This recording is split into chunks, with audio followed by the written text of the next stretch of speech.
Personally 60.2 का दूसरा सवाल है log x होल स्क्वायर बटा x, इसका हमें समाकलन ज्ञात करना है। अब देखो समाकलन ज्ञात करना है तो हम क्या करते हैं, प्रतिस्थापन विधि का प्रयोग करते हैं, इन दोनों में से एक को हटाना है।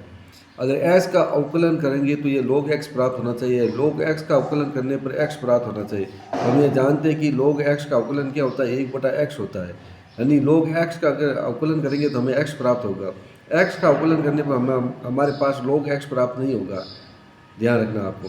तो ये आप समाकलन करने से पहले ये ध्यान रखना कि किसका अवकलन करें कि हमें दोनों में से एक प्राप्त हो जाए। अगर log x का अवकलन करने पर अगर x प्राप्त होता है तो इसका अवकलन करना है, यदि x का अवकलन करने पर log x प्राप्त होता है तो x का करना है।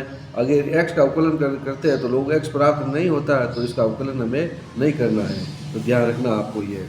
तो हम यहाँ समाकलन का प्रतीक लगा दिया, यहाँ लगा दिया dx। अब हम प्रतिस्थापन विधि का प्रयोग करेंगे।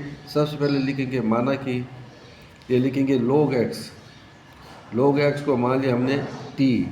अब हम क्या करेंगे, x के सापेक्ष अवकलन करने पर, x के सापेक्ष अवकलन करने पर तो ये लिखेंगे dy बटा dx, ये लिखेंगे log x बराबर dt बटा dx।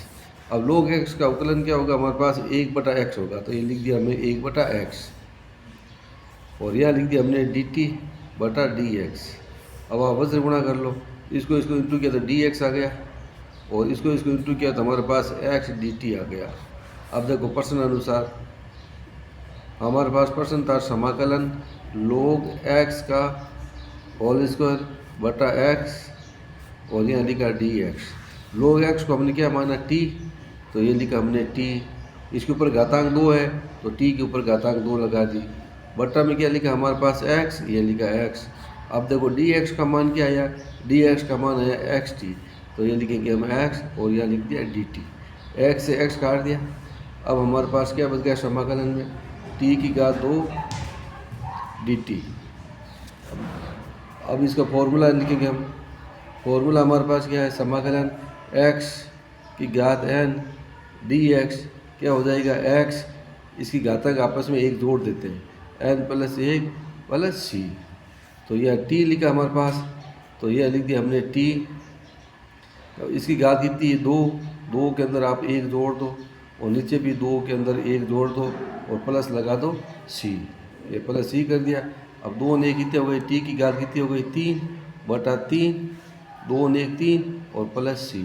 अब t का मान रखने पर t को हमने क्या माना, log x माना, तो ये लिखेंगे log x, ऊपर घातांक कितनी है 3, तो घातांक कर दिया 3, नीचे भी क्या लगा दिया, बट्टे में 3 लिखा, और यहाँ प्लस में क्या लगा दिया c। आशा करता हूँ कि वीडियो आपको पसंद आया होगा। वीडियो को आप लाइक करना है और अपने दोस्तों को बताना है, कमेंट ज़रूर करना है। धन्यवाद।